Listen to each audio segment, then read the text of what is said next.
বিসমিল্লাহির রহমানির রহিম। হে সমস্ত জগতবাসী, আজ আমি শামীম আলী চিশতি আপনাদের সামনে যে আলোচনা নিয়ে হাজির হলাম, সে আলোচনাটি জ্ঞানী সম্প্রদায়ের জন্য বটে, কিন্তু মাধ্যম জ্ঞানী যারা, নিম্ন জ্ঞানী যারা, সকলেই তো দরকার। জ্ঞানী যারা তা তো জ্ঞানী আছেই, তবে তাদের জন্য এটা সহজ হবে।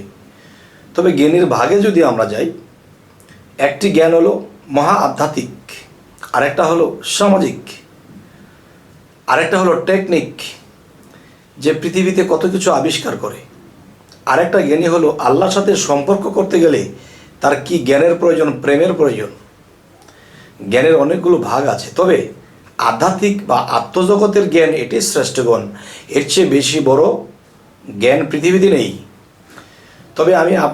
তবে আপনাদের সাথে যে আলোচনাটি আজকে করব সেটি হলো 84 লক্ষ জনি ভ্রমণ করে এলাম মানবকুলে, এখন জীবন কিন্তু তালেবালে চলছে, কিন্তু এটাকে জীবন বলা হয় না।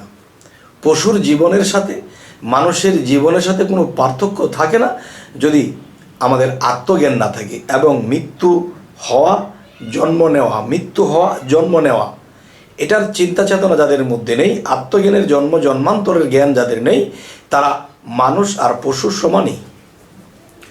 আচ্ছা, তাহলে দেখেন যে 84 লক্ষ জনি ভ্রমণ করে এলাম মানবকুলে, কিন্তু জীবন কিন্তু চলছে ভুলে বলে।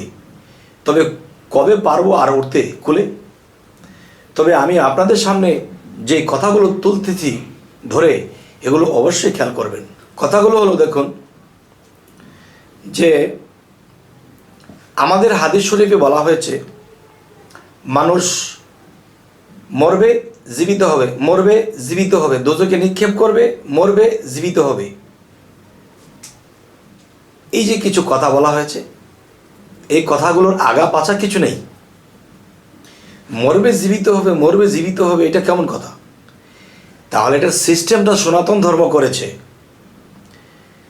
যে একটা মানুষ যখন মৃত্যুবরণ করে, সে যদি জঘন্য পাপিষ্ঠ হয়, যে তার পাপের সমস্ত সীমা লঙ্ঘন হয়ে গেছে, এরপরে আর তার কোনো স্তর নেই, তখন সেই মানুষটি যখন মৃত্যুবরণ করে, সে সাগরের সেই তলদেশে সে বিন্দু পাথর হয়ে জন্মায়। আর সে পাথরটি বিশাল বড় হয়, হাজার হাজার বছর একটা পাথর বেঁচে থাকে। তাহলে ঢুকলো কি দিয়ে? পাথর দিয়ে ঢুকলো। এই পাথর থেকে 18,000 মাকলুকাত, এক একটা মাকলুকাতে যদি 10 বছর, 20 বছর, 50 বছর, 1000 বছর, 3000 বছর পর্যন্ত একটা গাছ বাঁচে, তাহলে এক একটা গাছের মধ্যেই যদি 3000, 4000 বছর বাঁচতে হয়, তাহলে দেখা যায় কি আত্মাটা কিন্তু সেই তখন রোদে শুকেছে, বৃষ্টিতে ভিজেছে, রাতের কুয়াশা কাটিয়েছে, একই জায়গায় দাঁড়িয়ে 4000 বছর, 3000 বছর।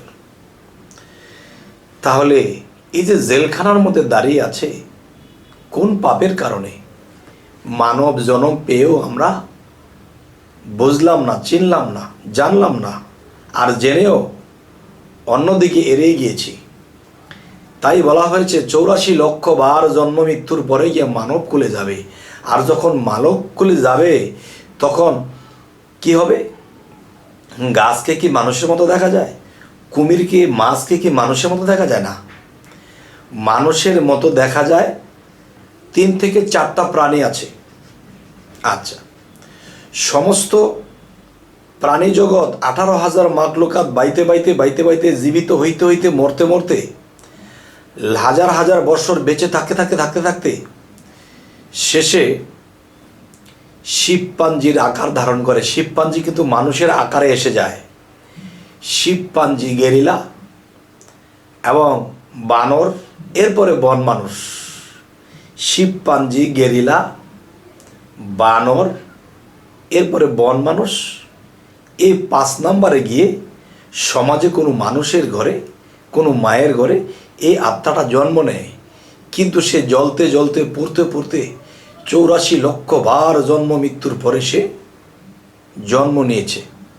আচ্ছা, তাহলে আমাদের হাদিসে যে বলেছে যে মরবে জিতবে, মরবে বাঁচবে, মরবে বাঁচবে, এই যে কথাগুলো বলা হয়েছে, কিন্তু এই কথাটা কিন্তু একবার মৃত্যুতে তার 4000 5000 বছর চলে গেছে এই প্রাণীটা হয়ে, এটা কিন্তু বলে না মরবে বাঁচবে, দোজখে ফেলে দেবে, মরবে আবার জীবিত হবে।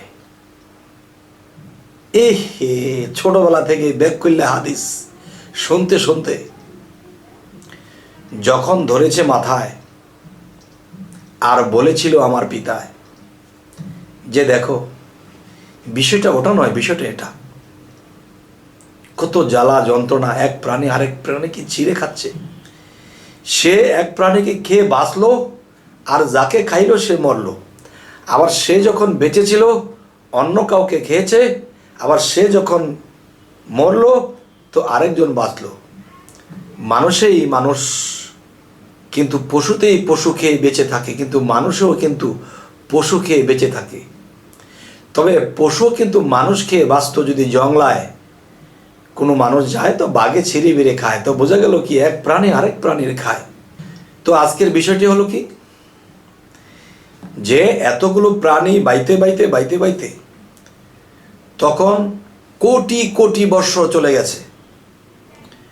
শেষে শিবপাঞ্জি গেরিলা বানর বন মানুষ হয়ে শেষে মানবের আকারে পৃথিবীতে মানুষ জন্ম নিয়ে নিল।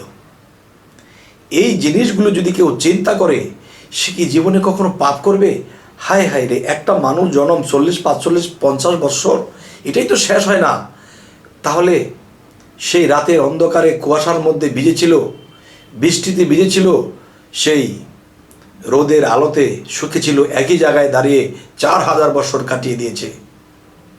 হায় হায় রে, আমাকে যদি ঘরের মধ্যে 10 মিনিট বা 2 ঘন্টা বসে থাকতে বলে, অসহ্য লাগে, একটু হেঁটে আসি, কিন্তু সে একই জায়গায় 4000 বৎসর কাটিয়ে দিল। তাহলে সে কে? তার ভিতরে আত্মাটা কার? সে তো সেই কর্মফলে সেখানে গিয়েছে। যাই হোক, আজকের এই আলোচনা আপনাদেরকে কি বোঝাতে চাইলাম? আমার কথাগুলো কি বোঝা হলো? মুসলমানের হাদিসগুলো অস্পষ্ট, কিন্তু সনাতন ধর্মের কিছু কথা স্পষ্ট, আর ওটার যুক্তি পাওয়া যায়। এটা কোনো যুক্তি পাওয়া যায় না। মরবে বাঁচবে, মনে হয় যে এই মরেছে এই জাগছে, এই মরেছে এই বেঁচেছে। না, এই যে মরেছে কত বৎসর পরে জীবিত হয়েছে, আবার কত বৎসর পরে মরেছে, এর ফাঁকি দিয়ে হাজার হাজার বৎসর চলে গেছে।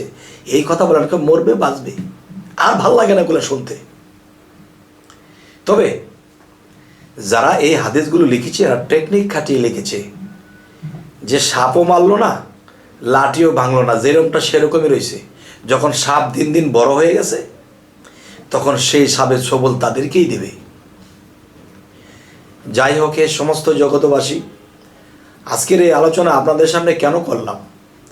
আমরা চতুরঙ্গ হতে চাই, আল্লাহর জ্ঞানে জ্ঞানান্বিত হতে চাই, আল্লাহর প্রেমে প্রেমিক হতে চাই, আল্লাহর মূল জ্ঞানের অবস্থাটা বুঝতে চাই। আমরা ওই একই কথা নিয়ে জীবন কাটিয়ে দেব? অনুমানের সেজদা করেছি, আল্লাহ কি পেয়েছে? অনুমান করেছি আল্লাহ আছে, সেজদা করেছি, আল্লাহ কি কখনো বলেছে তোমার সেজদাটা পেয়েছি? এই অনুমানে হনুমান মারতে মারতে মারতে মারতে কোন দিন জানি কোন খবর হয় যে সারা জীবন খালি রাতের অন্ধকারে হনুমান মেরেছি। অনুমানে সকালে দেখি মানুষ মরে আছে, জেলখানা ছাড়া উপায় নাই। ঠিক আন্দাকন্দা যদি আল্লাহর ইবাদত করি, তাহলে সেই দোজকের কারাগারে আমাদেরকে থাকতে হবে।